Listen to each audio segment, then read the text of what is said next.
कभी ये सोचा है कि कुछ लोगों की जिंदगी में सब कुछ कितना सहज लगता है? हाँ, होता है ऐसा। लगता है जैसे उनके लिए सब आसान है। बिल्कुल, जैसे वो जो चाहते हैं वो उन्हें मिल ही जाता है। और वहीं दूसरी तरफ कई लोग मतलब दिन रात लगे रहते हैं, पर जिंदगी जैसे उन्हें रोक देती है बार बार। हाँ, ये बहुत आम अनुभव है लोगों का। तो क्या ये सिर्फ किस्मत है या फिर इसके पीछे कोई गहरा राज है, कोई ऐसा सिद्धांत जो अगर समझ आ जाए तो शायद सब कुछ बदल दे? हाँ, इसी सवाल के इर्द गिर्द एक बहुत ही मशहूर किताब है। बिल्कुल, आज हम उसी किताब पर थोड़ी गहराई से बात करने वाले हैं। द सीक्रेट, रोंडा बर्न की लिखी हुई। जी हाँ, द सीक्रेट। और इसका जो मूल आइडिया है वो है आकर्षण का नियम, लॉ ऑफ अट्रैक्शन। आकर्षण का नियम यानी ये विचार कि हमारी सोच, हमारी भावनाएं असल में हमारी दुनिया बनाती हैं। बिल्कुल, आप जैसा सोचते हैं, जैसा महसूस करते हैं, वैसा ही अपनी जिंदगी में खींचते हैं। एक तरह से लाइक अट्रैक्ट्स लाइक। अब ये सुनने में शायद थोड़ा क्या कहते हैं, सीधा लगता है या शायद कुछ लोगों को अविश्वसनीय भी लगे। हाँ, क्योंकि हम अक्सर मेहनत, भाग्य, बाहरी हालात इन सबको ज्यादा महत्व देते आए हैं। सही कहा, लेकिन रोंडा बर्न कहती हैं कि असली कंट्रोल हमारे अंदर है, हमारे मन में, हमारे विचारों में। उनकी अपनी कहानी भी तो इसी से जुड़ी है। कैसे मुश्किलों के दौर में उन्हें ये सीक्रेट मिला। हाँ, वो स्वास्थ्य, परिवार, पैसे हर तरफ से जूझ रही थी। और फिर उन्होंने पुराने ग्रंथों, नए विचारकों, प्लेटो, न्यूटन, आइंस्टाइन सबको पढ़ा और पाया कि सब एक ही तरफ इशारा कर रहे थे। सोच में शक्ति है, मन एक चुंबक है। और इसी खोज से जन्म हुआ द सीक्रेट का। जी, तो चलिए आज रोंडा बर्न के नजरिए से इस आकर्षण के नियम को समझने की कोशिश करते हैं, परत दर परत। हाँ, देखते हैं ये कैसे काम करता है, इसे इस्तेमाल कैसे करें और इसके पीछे का दर्शन क्या है। किताब तो दावा करती है कि ये सीक्रेट असली है, शक्तिशाली है और ये अभी भी इसी वक्त हमारे जीवन में काम कर रहा है। बिल्कुल, अगर इसे बहुत ही सरल शब्दों में समझना हो तो आकर्षण का नियम ये है कि आप जिस भी चीज पर अपना ध्यान लगाते हैं, अपनी ऊर्जा लगाते हैं, उसे आप अपनी तरफ खींचते हैं। मतलब हमारा मन एक चुंबक जैसा है। हाँ, एक बहुत शक्तिशाली चुंबक जो लगातार ब्रह्मांड में वाइब्रेशंस मतलब कंपन भेज रहा है। आपकी हर सोच, हर भावना एक सिग्नल है और ब्रह्मांड उन सिग्नल्स पर प्रतिक्रिया करता है। जी हाँ, वो आपको वैसे ही अनुभव और हालात लौटाता है। सीधे शब्दों में कहें तो आप ही अपनी रियलिटी बना रहे हैं अपने विचारों और भावनाओं से। इसका कोई रोजमर्रा का उदाहरण जैसे समझने में आसानी हो? बिल्कुल, जैसे मान लीजिए सुबह उठे और पहला ख्याल आया आज का दिन तो बस मुश्किल ही होगा। हाँ, होता है कभी कभी। और फिर अक्सर देखते हैं कि छोटी छोटी बातों में अड़चने आ रही हैं, मूड भी खराब रहता है। हाँ, लगता है जैसे खुद ही भविष्यवाणी कर दी और वो सच हो गई। बिल्कुल, अनजाने में ही आपने वो नेगेटिव फ्रीक्वेंसी चालू कर दी। और वहीं अगर सुबह सोचें आज कुछ अच्छा होगा तो हाँ, अक्सर महसूस होता है कि चीजें बेहतर हो रही हैं, मूड अच्छा रहता है। ये सिर्फ संयोग नहीं है, ये शायद उसी नियम का नतीजा है कि जिस चीज के बारे में आप ज्यादातर सोचते हैं उसे आप अपनी तरफ खींचते हैं। और यहाँ ये समझना बहुत जरूरी है कि सिर्फ सोच ही नहीं, उससे जुड़ी भावनाएं वो ज्यादा पावरफुल हैं। भावनाएं मतलब फीलिंग्स? हाँ, फीलिंग्स। विचार भावनाओं को जन्म देते हैं और भावनाएं ही वो एनर्जी हैं जो असल में चीजों को आकर्षित करती हैं। अच्छा, तो अगर खुश हैं, प्यार महसूस कर रहे हैं, शुक्रगुजार हैं, तो आप ऐसी और परिस्थितियां खींचेंगे जो इन पॉजिटिव फीलिंग्स को और बढ़ाएं। और अगर डर, चिंता, गुस्सा हावी है तो अनजाने में आप वैसी ही और नेगेटिव स्थितियों को अपनी ओर बुला सकते हैं। इसे किताब में रेडियो फ्रीक्वेंसी वाले उदाहरण से भी समझाया है ना? हाँ, बिल्कुल। अगर आपको 101 FM सुनना है तो रेडियो को उसी फ्रीक्वेंसी पर सेट करना होगा। आप 98.3 FM लगाकर 101 FM सुनने की उम्मीद नहीं कर सकते। सही बात है। इसी तरह अगर जीवन में पॉजिटिविटी चाहिए तो अपनी सोच और भावनाओं की फ्रीक्वेंसी को पॉजिटिविटी पे सेट करना होगा। नेगेटिव विचारों से पॉजिटिव नतीजे लाना मुश्किल है। और एक और बहुत बारीक बात है इसमें, सिर्फ सोचना काफी नहीं है, उसे गहराई से महसूस करना ज्यादा जरूरी है। महसूस करना, अच्छा। किताब में भी लिखा है, it's not just what you think, it's what you feel. बिल्कुल, जैसे कोई कहे मुझे अमीर बनना है, पर अंदर ही अंदर वो पैसे की कमी महसूस कर रहा है, चिंता कर रहा है। हाँ। तो असल में वो कमी की भावना का सिग्नल भेज रहा है। हाँ। तो अनजाने में वो और कमी को ही आकर्षित कर सकता है। इसके उलट अगर कोई प्रचुरता मतलब अबंडेंस की भावना महसूस करता है, चाहे अभी हालात कैसे भी हों, तो वो पॉजिटिव भावना ही अच्छी चीजों को खींच सकती है। बिल्कुल, वो भावना ही माध्यम बन जाती है। ये बड़ी दिलचस्प बात है और किताब कहती है कि ये नियम तो हमेशा काम करता है, जैसे गुरुत्वाकर्षण। हाँ बिल्कुल, ग्रेविटी की तरह ही। आप इसमें विश्वास करें या ना करें, ये काम कर रहा है। तो अगर कोई शक करे, सोचे कि ये सब बेकार की बातें हैं, तो उसका वो शक एक वाइब्रेशन है और वो ऐसी परिस्थितियां खींचेगा जो उसके शक को सही साबित कर दें। ओहो, तो मतलब पहला कदम तो ये हुआ कि अपने विचारों और भावनाओं के प्रति जागरूक हों। बिल्कुल, और होशपूर्वक, कॉन्शियसली पॉजिटिविटी को चुने। और ये सिर्फ ऊपरी विचारों की बात नहीं है ना, अंदर के विश्वास, बिलीफ्स, वो भी मायने रखते हैं। बहुत ज्यादा। अगर आप ऊपर से कह रहे हैं मैं सफल होऊंगा, लेकिन अंदर कहीं गहरे में मानते हैं मैं लायक नहीं हूँ, तो मुश्किल है। हाँ, क्योंकि यूनिवर्स आपके गहरे विश्वास पर रिएक्ट करेगा। इसलिए अपने बाहरी इरादों और अंदरूनी विश्वासों को एक लाइन में लाना बहुत जरूरी है। यही से असली बदलाव शुरू होता है। बिल्कुल ठीक है, तो हमने ये समझा कि आकर्षण का नियम विचारों और खासकर भावनाओं पर काम करता है। पर अब सवाल ये कि इसे इस्तेमाल कैसे करें, मतलब प्रैक्टिकल तरीका क्या है? हाँ, ये सबसे जरूरी सवाल है। यहीं आकर कई लोग अटक जाते हैं। तो द सीक्रेट इसके लिए एक 3 स्टेप प्रोसेस बताती है, क्रिएटिव प्रोसेस। 3 स्टेप्स कौन सा? पहला, मांगे, आस्क। दूसरा, विश्वास करें, बिलीव। और तीसरा, प्राप्त करें, रिसीव। मांगे, विश्वास करें, प्राप्त करें। Ask, believe, receive. ठीक है, तो पहले स्टेप मांगे, इसका क्या मतलब है? इसका मतलब है यूनिवर्स से बिल्कुल साफ साफ वो चीज मांगना जो आपको चाहिए। यहाँ क्लैरिटी मतलब स्पष्टता सबसे जरूरी है। स्पष्टता क्यों? सोचिए आप रेस्टोरेंट में हैं। अगर आप वेटर से कहें कुछ भी ले आओ जो अच्छा हो, तो शायद वो कुछ ऐसा ले आए जो मुझे पसंद ना हो। बिल्कुल। लेकिन अगर आप कहें मुझे एक वेज सूप चाहिए बिना क्रीम के, तो आपको वही मिलेगा। हाँ, बात तो सही है। यूनिवर्स के साथ भी ऐसा ही है। आपको एकदम क्लियर होना होगा कि क्या चाहिए। बेहतर नौकरी, खास रिश्ता, अच्छी सेहत, कोई चीज। तो अस्पष्ट इच्छाएं अस्पष्ट नतीजे लाएंगी। हाँ, इसलिए अपनी इच्छा को साफ साफ तय करें, चाहे तो लिख भी लें। ठीक है, ये हुआ पहला कदम, मांगना। अब दूसरा, विश्वास करें। ये थोड़ा मुश्किल लगता है। हाँ, ये शायद सबसे चैलेंजिंग है। इसका मतलब है पूरा भरोसा रखना कि जो आपने मांगा है वो आपको मिल रहा है या मिल चुका है। पूरा भरोसा, बिना किसी शक के। हाँ, जैसे आप ऑनलाइन कुछ ऑर्डर करते हैं, आप मानते हैं ना कि वो चीज आप तक पहुंचेगी? हाँ बिल्कुल, ऑर्डर कर दिया मतलब आएगी। आप हर घंटे चिंता तो नहीं करते कि आएगी या नहीं? नहीं, उतना तो नहीं। बस वैसे ही जब यूनिवर्स से कुछ मांगा है तो इस विश्वास में जिए कि वो आपके रास्ते में है।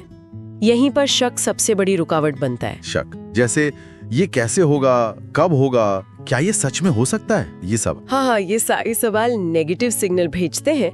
विश्वास करने का मतलब है सोचना, महसूस करना और बर्ताव भी ऐसे करना जैसे इच्छा पूरी हो ही चुकी है। अच्छा, बर्ताव भी जैसे वो चीज मिल गई हो। हाँ, उस मानसिकता में रहना। ठीक है, मांग लिया, विश्वास कर लिया। अब तीसरा कदम, प्राप्त करें। इसका क्या मतलब है? इसका मतलब है अपनी मांगी हुई चीज को रिसीव करने के लिए, उसे स्वीकार करने के लिए तैयार रहना। तैयार रहना? हाँ। वो कैसे? उस इच्छा के पूरे होने की खुशी और अच्छी भावनाओं को अभी महसूस करके। अभी? पहले से ही? हाँ, जब आप विश्वास करते हैं कि इच्छा पूरी हो चुकी है तो आप खुश महसूस करते हैं, आभारी महसूस करते हैं। यही पॉजिटिव फीलिंग आपको उस फ्रीक्वेंसी पर लाती है जहाँ वो चीज असलियत बन सकती है। उदाहरण के लिए? जैसे अगर नई कार चाहिए तो कल्पना करें कि आप उसे चला रहे हैं, स्टीयरिंग व्हील महसूस करें, उसकी खुशबू महसूस करें और उस अनुभव की खुशी को अभी महसूस करें। विजुअलाइजेशन। हाँ। मतलब कल्पना करना। हाँ, कल्पना करना और उस भावना को महसूस करना। एक छोटा सा अभ्यास कर सकते हैं। अपनी इच्छा को मन में देखें, कहें ये मेरा है और उसके सच होने की खुशी को अभी महसूस करें। ये भी कहा जाता है कि शुरुआत छोटी चीजों से करनी चाहिए। हाँ, ये अच्छा तरीका है।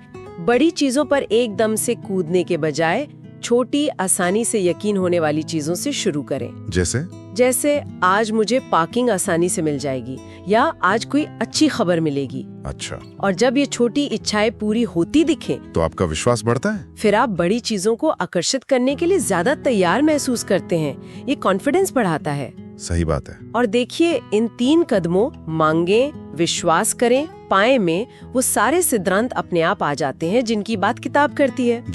जैसे स्पष्टता, क्लैरिटी, वो मांगे का हिस्सा है। कल्पना, विजुअलाइजेशन, विश्वास करें और पाए, दोनों का हिस्सा है।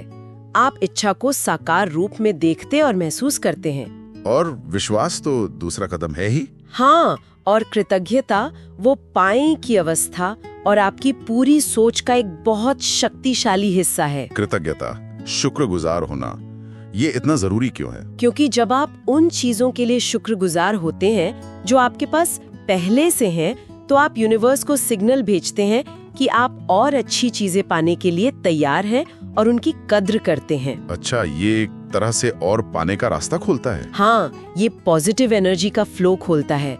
जब आप कमी के बजाय प्रचुरता पर ध्यान देते हैं और उसके लिए आभारी होते हैं, तो आप और ज्यादा प्रचुरता को अपनी तरफ खींचते हैं। हाँ, कृतज्ञता वाला पहलू वाकई बहुत दमदार लगता है। अच्छा, चलिए अब देखते हैं कि इस नियम को जीवन के कुछ खास हिस्सों में कैसे लगा सकते हैं, जैसे किताब में बताया गया है। सबसे पहले पैसा। हाँ, धन। अक्सर लोग पैसे के बारे में सोचते हुए कमी पर फोकस करते हैं। मेरे पास काफी नहीं है, खर्चे बहुत हैं। और आकर्षण का नियम कहता है कि ये सोच और कमी लाएगी। बिल्कुल।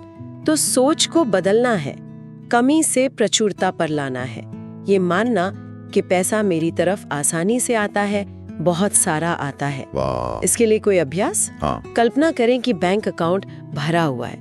उस पैसे से मिलने वाली सुरक्षा और आजादी को महसूस करें, और जो पैसा अभी है, चाहे थोड़ा ही क्यों ना हो, उसके लिए शुक्रगुजार हो। और कभी-कभी जो अचानक पैसे मिल जाते हैं या कोई मौका आ जाता है, वो शायद सिर्फ संयोग ना हो सकता है वो आपकी बदली हुई सोच और भावना का नतीजा हो। अब रिश्तों की बात करें तो वही बात, अगर कोई लगातार अकेलेपन या खराब रिश्तों के बारे में सोचता है, तो अनजाने में वैसी ही स्थितियां बार बार बन सकती हैं। तो बदलाव कहाँ से शुरू होगा? खुद से, ये विश्वास करने से कि आप प्यार और सम्मान के लायक हैं। इसमें अफर्मेशंस यानी सकारात्मक पुष्टि मदद कर सकती हैं। हाँ, जैसे शीशे में देखकर कहना, मैं प्यार करने और प्यार पाने के लायक हूँ, मैं अच्छे रिश्ते आकर्षित करती हूँ। लेकिन सिर्फ कहना नहीं, उसे महसूस करना जरूरी है। बिल्कुल, उस भावना को गहराई से महसूस करना। ठीक है, अब स्वास्थ्य की बात करें। क्या विचार सेहत पर भी असर डालते हैं? किताब का तो यही तर्क है कि हमारे विचार और भावनाएं शरीर के काम करने के तरीके और ठीक होने की क्षमता पर असर डाल सकते हैं। मतलब अगर कोई लगातार अपनी बीमारी पर ही ध्यान दे रहा है तो वो अनजाने में उसी स्थिति को और ऊर्जा दे रहा है। बेहतर है कि वो पूरी तरह स्वस्थ होने की कल्पना करें कि वो बिल्कुल ठीक है, एनर्जेटिक है, एक्टिव है। हाँ, और उस सेहत की भावना को महसूस करें। ऐसे कई किस्से सुनने में आते हैं जहां लोगों ने विजुअलाइजेशन और पॉजिटिव सोच से रिकवरी में मदद पाई। ये प्लेसिबो इफेक्ट जैसा कुछ है, जहां विश्वास का असर शरीर पर होता है। हाँ, उससे काफी मिलता जुलता है। विश्वास बहुत शक्तिशाली चीज है। करियर के बारे में क्या? यहाँ भी वही, नौकरी जाने का डर, प्रमोशन ना मिलना, काम से खुश ना होना, इन विचारों में अटके रहने के बजाय अपनी काबिलियत और तरक्की की संभावनाओं पर यकीन करें। बिल्कुल, अपने आइडियल करियर या रोल की कल्पना करें जैसे वो आपको मिल चुका है। उस कामयाबी और संतुष्टि को महसूस करें। सोचें कि आप उस रोल में कितना अच्छा काम कर रहे हैं। और इससे मौके बन सकते हैं। कई लोगों ने अनुभव किया है कि इस तरफ फोकस करने से उन्हें अनाधिकारिक अवसर मिले या सपनों की नौकरी मिली। और आखिर में खुशी, हैप्पीनेस। हम अक्सर सोचते हैं खुशी बाहर से आएगी। हाँ, जब ये हो जाएगा तब मैं खुश होंगी। लेकिन द सीक्रेट सिखाता है कि खुशी बाहरी नतीजा नहीं, अंदरूनी चुनाव है, जिसे अभी इसी पल महसूस किया जा सकता है। वो कैसे? छोटी छोटी चीजों में खुशी ढूंढकर, आज के पल के लिए शुक्रगुजार होकर, ये खुशी की फ्रीक्वेंसी को एक्टिवेट करता है। इसके लिए वो कृतज्ञता जर्नल वाला अभ्यास अच्छा है। हाँ, बहुत अच्छा। रोज रात को सोने से पहले 5 चीजें लिखना जिनके लिए आप शुक्रगुजार हैं। जब आप अभी में खुशी महसूस करते हैं तो आप और खुशी को अपनी तरफ खींचते हैं। ये सब सुनकर एक बात तो साफ है कि असली ताकत बाहर नहीं, हमारे अंदर ही है। बिल्कुल, यही किताब का सेंट्रल मैसेज है। आप अपने जीवन के रचनाकार हैं, परिस्थितियों के शिकार नहीं। वो माइकल एंजेलो वाला कोटेशन याद है, you are the Michelangelo of your own life. हाँ, the David your sculpting is you. जैसे माइकल एंजेलो ने पत्थर से डेविड बनाया, वैसे ही हम अपने विचारों और भावनाओं से अपने जीवन को गढ़ रहे हैं। ये बहुत पावरफुल आइडिया है। ये हमें जिम्मेदारी भी देता है और कंट्रोल भी। और यहीं पर आत्म प्रेम मतलब सेल्फ लव बहुत जरूरी हो जाता है। सेल्फ लव वो कैसे? अगर कोई अंदर से खुद को लायक, काबिल या प्यार के लायक नहीं समझता, तो चाहे वो कितनी भी पॉजिटिव बातें सोचे, वो अच्छी चीजों को पूरी तरह अपना नहीं पाएगा, एक रुकावट सी रहेगी। हाँ बिल्कुल। इसे एक बगीचे की तरह सोचें। अगर आप जमीन को तैयार नहीं करेंगे, खाद पानी नहीं देंगे, तो उसमें फूल कैसे खिलेंगे? तो खुद से प्यार करना, अपनी कद्र करना, ये उस जमीन को तैयार करने जैसा है। हाँ, जिसमें पॉजिटिविटी और अच्छी चीजें पनप सकें। पहला कदम है खुद को स्वीकार करना जैसे भी हैं। इसके लिए कोई छोटा अभ्यास? हाँ, शांति से बैठे और खुद से कहें, मैं जैसा हूँ, जैसी हूँ, परफेक्ट हूँ, मैं योग्य हूँ, मैं प्यार का हकदार, हकदारिन हूँ। और इसे सिर्फ कहें नहीं, दिल से महसूस करें। बिल्कुल।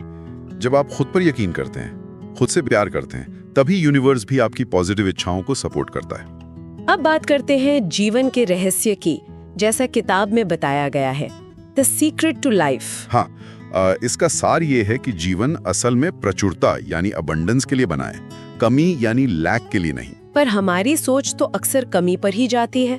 पैसे कम है, टाइम नहीं है, मौके नहीं मिलते। हाँ, हमारी कंडीशनिंग ऐसी हो गई है। और नियम क्या कहता है?